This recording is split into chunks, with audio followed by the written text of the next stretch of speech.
You're listening to the Psych Central podcast, where guest experts in the fields of psychology and mental health share thought-provoking information using plain, everyday language. Here's your host, Gabe Howard. Are you having issues sleeping? Because right now, Psych Central podcast listeners can get 25% off a Calm premium subscription at calm.com/central. That's CALM.com/central. 40 million people have downloaded the Calm app.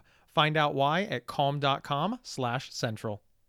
Hello, everyone, and welcome to this week's episode of the Psych Central podcast. And we're welcoming back to the show editor-in-chief and founder of PsychCentral.com, Dr. John Grohol. John, it's good to have you back for a second week in a row. Good to be with you again. Well, we're really glad you're here because it's the holidays. And John, do you find the holidays to be stressful? Yeah, I think like most people, I definitely experience some stress. Probably not as much stress as people with lots of kids and schedules that they have to plan around. But I think most people, regardless of their family size or their religious beliefs, find the holidays a little bit stressful. It's a little bit of a weird dynamic, right? On one hand, it's the holidays. It's about joy and togetherness and Thanksgiving to be thankful and Christmas and all of the other holidays. Everybody is just melding together and it's supposed to be joyful. And now we're doing a podcast called Coping with the Holidays and How to Get Over the Stress. It seems like if something's causing you stress, it's bad, but I think we like holidays, right? Yeah, there's a misnomer in society that all stress is bad and that happy events don't have any stress, but one of the most stressful events in a person's life is getting married, for instance.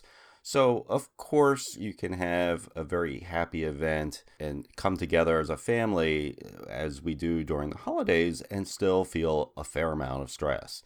John, obviously a lot can be said about coping with the holidays and stress over the holidays, but we decided to break this episode down into three main areas that the average person is going to grapple with.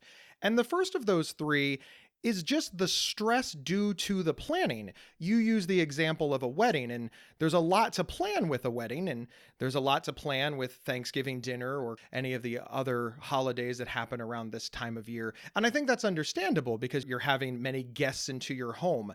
Can you talk about ways to handle that? Sure. One of the first things you should do, of course, is to plan early. Earlier the better. So obviously Thanksgiving this year, it's a little too late, but it's not too late for Christmas or the other kinds of events that you may be planning, end of the year, New Year's, that kind of thing. The earlier you plan, the reason this helps is because you feel more organized. You can get more organized. You can have things lined up in a row, and if you need help, you can solicit that help ahead of time rather than trying to run around with your head cut off and calling people and emailing and texting people and saying, hey, I need this, can you bring this, can you help me with this?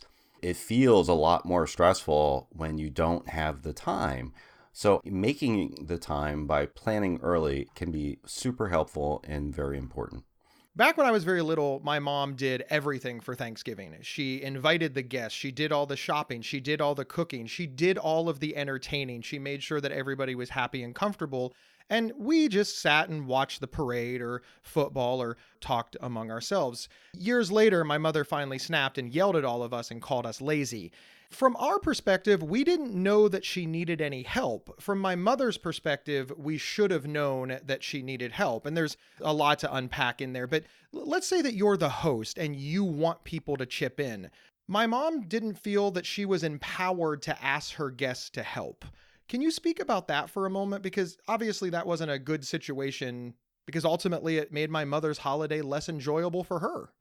Delegation is key to planning a big event, whether it's a family dinner or something else. And a lot of people have a problem with delegation. They have a problem asking for help. And it's not just for chores such as planning a dinner. A lot of people have problems asking for help in many parts of their lives. So this is a very common behavior and a thing that a lot of people struggle with. I think that the key thing other people can do when they see someone with 27 balls in the air trying to juggle them all at the same time is to offer specific help on specific tasks that you know that you can complete and will take a little burden off the person who seems to be doing too much. So instead of saying, how can I help, which is very general, and a lot of people feel even overwhelmed by the question, you pick a specific activity where you know you can complete that task and it'll take something off of their plate, such as, hey, I'm going to set the dinner table. Hey, I'm going to make the vegetables. Hey, I'm going to mash the potatoes. Offer specific help. And if you know, like a lot of people sometimes have things that they want to do because they feel like they're the only person who can do it their way. So stay away from those things. Stuffing the turkey or cooking a turkey often is a very personal thing for many home cooks or whatever. So find those things that the person that needs the help isn't going to make a big deal about. To approach it from the other angle, obviously my mother waited until she just couldn't take it anymore and exploded. Not the best way to handle it. How can somebody in, for example, my mother's position, ask for help in a meaningful and not anger-provoking way? It's important to start early. If you wait until the very last minute, 30 minutes before dinner is going to be served, I think your temper is going to flare, your nerves are on the edge because everything has to come together pretty quickly and you feel overwhelmed. So doing it earlier is always better. Even making a little list and saying, oh, I'm going to have Gabe help me with this specific thing. He's going to help make the vegetables. Someone else is going to do the table settings, okay? And just as people come in the door, you say, hey, would you mind helping a little bit with dinner prep this year? Completely in a very casual way, but as they're coming into the door, you don't wait until they've settled themselves in, they're watching a football game, they're playing with the kids, involved in something else where they feel like they're being taken away from that. So if you approach it first thing, right after you say your hellos, I think that can be of great help. One of the things that we instituted in my family, we just split it right down gender lines. Women do all the cooking, men do all the cleanup. And this has worked in my family. Now, I'm not saying it's going to work in your family, but it really was a huge step up from the old system of mom did everything. And it allows one group of people to enjoy the day while the other people do the work. And then it completely flips, right? The people who did the cooking are now enjoying the day and the rest of us are cleaning up. And it's worked well. I think it's also reasonable to, think outside the box on some of these things. My mom decided that she was tired of cleaning her house for all of the company. So even though my mother is not somebody who particularly likes hiring cleaning services, she doesn't use them year round. She always hires them for the one-offs before holidays, and this makes her happy. So I think it's worth mentioning, if you have the means and the availability, hire other people to do it for you. Cater that dinner. Yeah, absolutely. I don't know that a lot of people are comfortable or capable of maybe doing some of those things, but if the family chips in too to help, that can often be beneficial rather than putting it all into one person. I'll tell you, one year when I went down to Delaware to visit with family, we went out to dinner one Thanksgiving Eve to a buffet Thanksgiving dinner. And it was something very different, and we were able to relax and have a really good time just talking amongst ourselves at the dinner table without having to actually worry about the dinner prep or dinner cleanup. John, I like all of those suggestions, and I think it's a great idea. Let's move on to main area that people grapple with, number 2. And this is the one that always gets me in trouble. It's dealing with that relative that you just don't get along with, whether it's because you're just polar opposites, you have different political views, different religious views, they don't like Marvel movies and you do.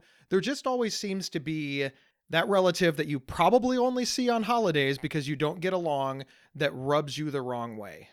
This is an area where a lot of people struggle with because we're supposed to love our family members regardless of their views, their ideology, and how much they may annoy us. I think most families have one member at least who does this, or an uncle or aunt who gets too drunk every holiday dinner.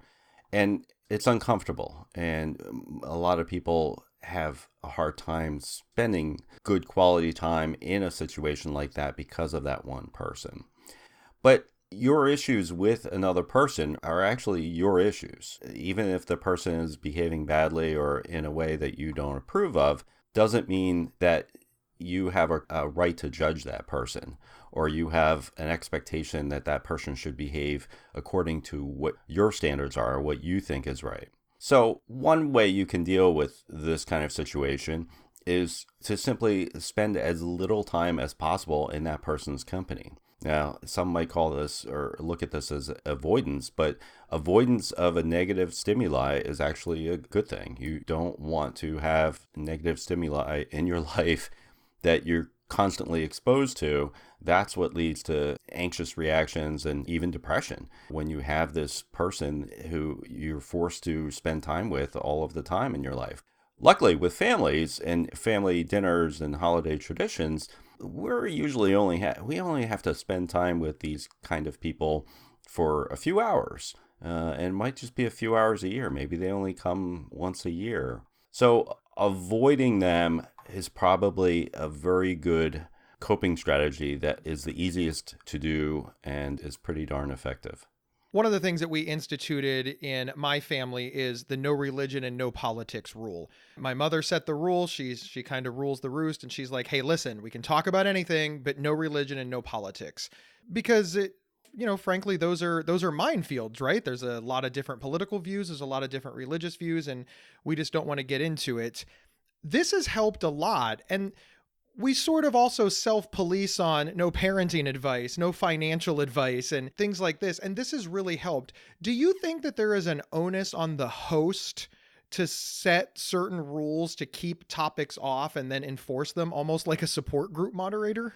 I mean, it depends on the family and the family dynamics and whether a person is comfortable taking on that role. I think it's ideal that a person could set some rules for their house and have people respect and follow them, but families are notorious for violating boundaries amongst themselves. So even if you set the rules, that's no guarantee that all of the family members are going to follow them equally.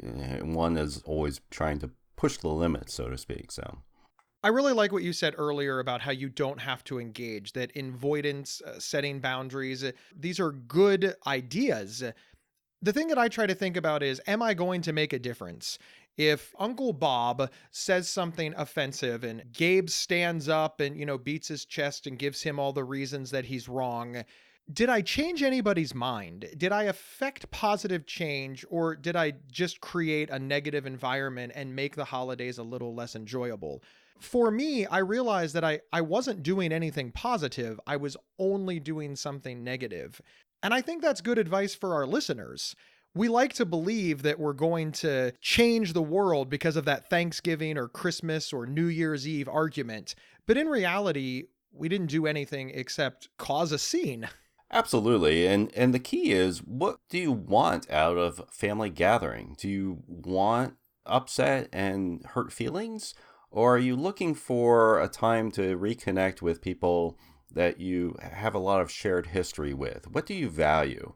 Most people value the idea of spending time with this shared history, with family members who get your in-jokes and get you and don't necessarily really do much judgment of you because they understand where you're coming from. So if that's the kinds of things you value rather than being right or having to prove a point to people that aren't likely to change their minds based upon one short conversation they have with you over a glass of wine at a holiday dinner, I think you're going to come away from the experience much more happy and feeling satisfied. I completely agree. And even the most difficult person in the world, you're bound to have something in common. Find that common ground and spend the day discussing that. I really think that you'll get more out of it. And, hey, maybe you won't want to fight about politics so much when you realize that you both like Marvel movies. And I think it helps to keep in mind to let things roll off your back. Not everything that you disagree with a family member or friend has to turn into a big argument. There are some things that you probably just should let go. Is it that important to you? Does it really matter? These are questions to ask yourself when you find yourself in a conversation that you're feeling a little uncomfortable with, but you're not sure which way to take it. Maybe the way to take it is to change the topic or to mosey on over to another family member to start a conversation very politely. So there's a lot of options available to you. You're not beholden to being in a negative situation and staying there. We'll be right back after these messages. Want real, no boundaries talk about mental health issues from those who live it? Listen to the Not Crazy podcast, co-hosted by a lady with depression and a guy with bipolar. Visit psychcentral.com/notcrazy or subscribe to Not Crazy on your favorite podcast player. Hello, everyone. This is Gabe Howard from the Psych Central podcast, and I have a quick question for you. Are you struggling to sleep these days? Because if you are not alone. 1 in 3 U.S. adults doesn't get enough sleep. And if you're not sleeping enough, it can affect your cognitive functions during the day. Things like learning, problem solving, and decision making. And that's why we're partnering with Calm, because they're the #1 app for sleep. Because we want you to seize the day, sleep the night, and you can with the help of Calm. And right now, Psych Central listeners get 25% off a Calm premium subscription just by going to calm.com/central. That's CALM.com/central. 40 million people have downloaded Calm. Find out why at calm.com/central.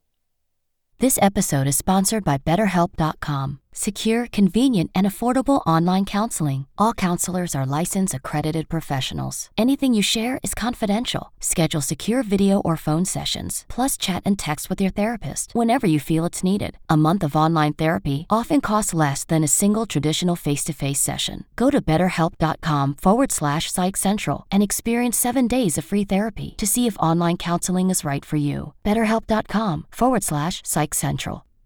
We're back discussing coping with the holidays with Dr. John Grohol. Now, the first two areas that people grapple with, the stress due to planning and dealing with a relative that you just don't get along with, those tend to be a big group dynamic. The third one that people struggle with over the holidays is overeating and overdrinking. And that's very personal in nature. That's not necessarily something that you're doing as a group, although the group might comment on it. How do we handle overdrinking and overeating? Because food and drink are plentiful at the holidays. It helps to be self-aware. Obviously, the more you're aware that these are issues for you, the more you can plan for them ahead of time. If you don't plan for them ahead of time, chances are you're just going to repeat the same behavior that you've done in years past. We are suckers for habits, and habits, as anyone who listens to the show over a long period of time know, habits are hard to break. They're not easy to just get yourself out of. You can't just usually will yourself to stop doing something that has become a habit. So being aware of that and planning for it ahead of time means that you need to kind of police yourself. And the best way to do that is, again, to sort of remove yourself from the situation where you start to see yourself falling into that habit over and over again. If it comes to overeating, it means cutting down on portion size the very first time. The easy way of doing this is cut everything in half. It's easy to say, and I understand that it may be hard to do, but if you take smaller portions ahead of time, you can always go back for seconds. There's usually no rule about having seconds or thirds or whatever. But if you start small, you might be surprised by the time you finish that first plate that you're starting to feel pretty full already. And you want to save room for that tasty dessert later on. So that might help you with overeating and cutting back a little bit on that. Let's flip this to the other side of the family. Let's say that they see somebody overeating and there's this notion to help. Are you sure you want seconds, Gabe? Is that too much food for you, Gabe? Should I remove the pie, Gabe? And as somebody who has binge eating disorder and used to weigh 550 pounds, I experienced a lot of help from my family, who I'd like to point out was well-meaning. What advice do you have for family members that want to intervene in this process on behalf of their loved ones? Because it almost never turns out well. Yeah. The advice is don't. It's plain, it's simple, and it's straightforward. Don't attempt to make any kind of comments or interventions with a loved one or a family member during the holidays. It's just bad timing. It's not going to come off well. And the person is already struggling internally. They don't need external reminders of the fact that they're eating too much. That's something that they wake up every day feeling and thinking about 100, 1,000 times a day, every meal. So for a family member to think that they're telling the person who's overeating something new, or, they can offer a word of advice that's going to help, probably isn't going to help that much. And I understand eating disorders are one of the most difficult things to overcome. They are a constant battle. And frankly, I don't think necessarily even any advice I can give on a podcast like this is going to help all that much, because these are serious mental health issues that a person typically needs treatment for to actually get help. One of the things that I'm fond of saying is, listen, if pointing out a health issue made that health issue go away, nobody would ever be sick. Pointing it out just creates tension and the shame over the holidays. And now we've got two problems. We've got the health issue and we have a ruined holiday. And that can be very mentally unhealthy for all involved.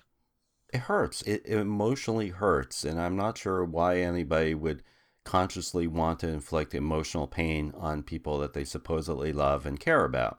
So if you do love and care about a family member, best thing you can do is to say nothing. Say nothing. They need to work on these issues on their own. And as a family member, you can be supportive of them if they ever come to you on their own privately to talk about it. But in a public venue such as a family dinner, that is not the time or place to make comments about it. Let's shift gears a little bit and talk about drinking too much. And by drinking too much, I mean, you're afraid that you have a loved one who is an alcoholic. I know the same rules apply, saying nothing if pointing it out made it better. But is it ever reasonable to decide that, listen, we're going to have a dry Christmas, a dry New Year's, a dry Thanksgiving, or along the same lines, decide not to invite the loved one who may have a problem with alcoholism? Because that can get really tough, right? I think these are very interesting and difficult grounds in which to navigate. They don't have clear answers because it depends on the family situation and how strong the relationships are amongst family members and whatnot. I certainly think any host can set the rules for what they want their dinner to be. So if a host says, hey, I want to have a dry holiday dinner, and tells everybody ahead of time, then everybody knows ahead of time and sets their expectations accordingly. It shouldn't be a surprise to anyone, and that's key. So you definitely want to let people know ahead of time, and then people can make their own decisions about whether they want to avoid going to a family get-together just because there won't be any alcohol there. So that would be up to each individual family member to make, and the host has to realize that maybe not all family members will come if you set a dry dinner, but chances are the ones that you want will probably be there. So just like overeating, it's never appropriate to talk about it as an issue during family dinner. However, unlike overeating, there is a safety concern when it comes time to drive home. So if you are concerned for someone's safety because you feel like they've been over drinking, overindulging, you have the absolute right to say, look, I don't think you're safe to drive home tonight. I will take you home. I will call an Uber. I will call a taxi, or you can spend the night here. And I think that is every host's right and even obligation. John, along the same lines, what can the person who may fear that they are overindulging with alcohol do to support themselves? It's the same kind of strategy that I think might help you with cutting back a little bit, which is to just be aware of your alcohol intake, like be more mindful of it as you're doing it, and try and look at the time. I find that if you're observing the time that you're pouring each glass of wine or having a drink or a beer, you might be surprised that the time is going by much more slowly than you think. Like, oh, I've had 3 glasses of wine and it's been 3 hours. No, you've had 3 glasses of wine, it's been 45 minutes. So if you keep track of the time as you're drinking, you might be able to sort of slow things down a little bit and moderate your drinking, because there is a lot to be said for moderate drinking. You don't have to overindulge to still enjoy yourself. You can have 2 glasses of wine. Most people are good with that. Over a course of 2 or 3 or 4 hours, that's not really going to have a significant impact. The key is not to keep drinking over and over again, and before you know it, you've had 6 glasses of wine over, 1 or 2 hours. That's the difference. So drinking in moderation is something to work toward as a goal for every one of these holiday dinners if overindulging is an issue for you. John, thank you so much for being here. I know that Christmas is looming in front of us. Did you have a good Thanksgiving? I did. I had an excellent Thanksgiving. We spent some time with Nancy's family, and I am going to make the journey down to Delaware to visit my family for Christmas time. So I look forward to that dinner as well. Well, thank you so much for being here. And to all of our listeners, please have happy holidays, a happy new year. And I hope these coping strategies will help you make the most of the rest of the holiday season. And remember, you can get 1 week of free, affordable, convenient, private online counseling anytime, anywhere, simply by visiting betterhelp.com/psychcentral. We'll see everyone next week. You've been listening to the Psych Central podcast. Want your audience to be wowed at your next event? Feature an appearance and live recording of the Psych Central podcast right from your stage. Email us at show@psychcentral.com for details. Previous episodes can be found at psychcentral.com/show or on your favorite podcast player. Psych Central is the internet's oldest and largest independent mental health website run by mental health professionals. Overseen by Dr. John Grohol, Psych Central offers trusted resources and quizzes to help answer your questions about mental health, personality, psychotherapy, and more. Please visit us today at psychcentral.com. To learn more about our host, Gabe Howard, please visit his website at gabehoward.com. Thank you for listening, and please share widely.